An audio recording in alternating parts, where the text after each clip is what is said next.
पात्र हैं, सुलझे हुए नेता हैं, शालीन हैं, नाप तोल करके बयान देते हैं, उलूल-जुलूल बयान नहीं देते। एक ट्रेडिशनल परंपरागत वाजपेयी के परंपरा के नेता, आडवाणी की परंपरा के नेता हैं। श्यामा प्रसाद मुखर्जी या पंडित दीनदयाल उपाध्याय, मतलब पुरानी पीढ़ी के नेताओं में उनकी छवि अच्छी है और उसी परंपरागत राजनीति को, एक शालीन राजनीति के आज भी राजनाथ सिंह झंडाबरदार हैं। तो अगर राजनाथ सिंह वहां पर कोई टांग अड़ा देते तो मुश्किलें जरूर पैदा होती मोदी के लिए। ये मोदी जानते हैं। इसीलिए राजनाथ सिंह अकेले नेता हैं कैबिनेट में। भले ही वो होम मिनिस्ट्री से हटा करके रक्षा मंत्रालय उनको मिला, लेकिन सीसीएस में जो सबसे बड़ी कमेटी होती है, कैबिनेट कमेटी ऑन सिक्योरिटी, उसके वो मेंबर लगातार बने हुए हैं 2014 से लेकर के 2026 हो गया है तब भी। मतलब उनके कद में कोई कमी नहीं की गई है, मंत्रालय भले ही बदला है। हाँ, ये बात जरूर है कि जब आप होम मिनिस्ट्री से आप उनको बदल रहे थे, तो ये बात जरूर है कि वो नंबर 3 पर पहुंच रहे थे। नंबर 2 पर होम मिनिस्टर का पद ही होता है, वो एक प्रकार से डिप्टी प्राइम मिनिस्टर हो जाता है। तो नंबर 2 पे होम मिनिस्ट्री आप उनसे लेकर के दे दिया अमित शाह जी को, और नंबर 3 पर राजनाथ जी खिसक गए। खैर, लेकिन राजनाथ सिंह जी के उस त्याग को, उस समर्थन को मोदी भुला नहीं पाए हैं। मोदी को मालूम है और मोदी ये चाहते हैं कि राजनाथ जी को उपयुक्त लाभ हो जाए। और अब राजनाथ सिंह एक प्रकार से स्वीकार कर चुके हैं कि इस उम्र में ऐसा लगता नहीं है कि अब मैं प्रधानमंत्री बन सकता हूं। उनके मन में इच्छा तो है प्रधानमंत्री बनने की, लेकिन उनको लग रहा है कि अब शायद प्रधानमंत्री का स्कोप रहा नहीं, क्योंकि वो भी अप्रोचिंग 80 हो जाएंगे 2029 में, लगभग 78-79 साल के हो जाएंगे। तो उनकी इच्छा अब लग नहीं रही है कि वो प्रधानमंत्री बन पाएंगे। ऐसी परिस्थिति में क्या हो सकता है, बेस्ट पॉसिबल स्थिति क्या हो सकती है? या तो कैबिनेट में बने रहेंगे, वो तो है ही है, लेकिन इसके आगे क्या? इसके आगे उनको अपने परिवार को स्टैब्लिश करना है, दोनों बेटे को। एक बेटे एस्टैब्लिश्ड है, नोएडा से एमएलए हैं, और दूसरे जो छोटे बेटे हैं नीरज सिंह, उनको भी राजनीति में अब प्रवेश करवाना है। अब उनकी जिंदगी भी वो सेट करना चाहते होंगे। तो खबर आ रही है कि अगर राजनाथ सिंह रक्षा मंत्री के पद से इस्तीफा देते हैं और उनको कोई और बड़ी जिम्मेदारी सौंपने की बात होती है, तो बड़ी जिम्मेदारी इसके बाद क्या हो सकती है? एक पद बचता है, प्रधानमंत्री का पद है नहीं, सीसीएस के मेंबर हैं ही, कैबिनेट में तीसरे रैंक पर हैं ही वो, और क्या पद बचता है? एक पद बचता है राष्ट्रपति का।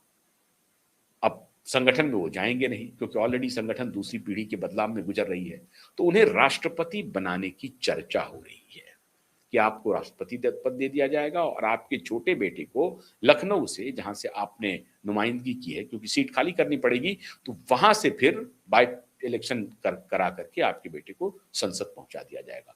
तो दोनों हाथ में लड्डू, राष्ट्रपति भी बन गए, दोनों बेटे भी राजनीति में आ गए। अब ये परिवारवाद का मुहर तो लगेगा ही लगेगा, अब उससे भूल जाइए। जब इतनी बातें हो रही तो छोटी मोटी बात हो जाएगी, और राजनाथ सिंह ऐसी शख्सियत हैं जिसके ऊपर बहुत ज्यादा टीका टिप्पणी नहीं होगी, क्योंकि वो बहुत ही शालीन और सहमिलू मिजाज के नेता हैं। बहुत टीका टिप्पणी बिल्कुल नहीं होगी, और मोटे तौर पर बेदाग छवि भी है उनकी। तो उनको राष्ट्रपति बनाने की चर्चा हो रही है, तो शायद उनका कैबिनेट बर्थ जा सकता है, लेकिन ये उनकी सहमति से ही होगा और उनको प्रमोट किया जाएगा। ऐसा नहीं कि राजनाथ सिंह को हटा दिया जी। अब राजनाथ सिंह की तब्दीली के साथ साथ कैबिनेट में 2-3 पद बहुत महत्वपूर्ण हैं, और जब भी कैबिनेट रिसफल की चर्चा होती है तो एक नाम सबसे ज्यादा उछलता है, इस बार इनका क्या होगा, इस बार इनका क्या होगा, इनका पत्ता साफ हो जाएगा, इनको काट दिया जाएगा। मैं फिर कह रहा हूं, वो नाम है गडकरी का, नितिन गडकरी का। इनका पत्ता साफ हो जाएगा। मुझे नहीं लगता है कि नितिन गडकरी, हो सकता है कि उनके डिपार्टमेंट में बदलाव हो, डिपार्टमेंट में भी शायद लगता है कि कोई बदलाव नहीं होगा। नितिन गडकरी कैबिनेट में बने रहेंगे, और अगर मोदी उनको सबक सिखाना चाहते हैं, मैं नहीं समझता हूं कि मोदी ऐसा काम करेंगे, क्योंकि मोदी अब इन सब चीजों से ऊपर जा चुके हैं। भिंटिक टिप होकर के नितिन गडकरी को काट दिया मुमकिन नहीं है। वो कैबिनेट में बने रह सकते हैं, लेकिन हो सकता है अगर उनको कैबिनेट से बाहर निकाला जाएगा तो नितिन गडकरी ज्यादा खतरनाक होंगे भारतीय जनता पार्टी के लिए। फिर वो चैन से नहीं बैठेंगे और ये मोदी जानते हैं। तो ये जितने लोग कयास लगा रहे हैं कि नितिन गडकरी की कुर्सी जाने वाली है, अगर जाएगी तो इसका मतलब है कि अमित शाह और नरेंद्र मोदी एक नया फ्रंट खोल रहे हैं।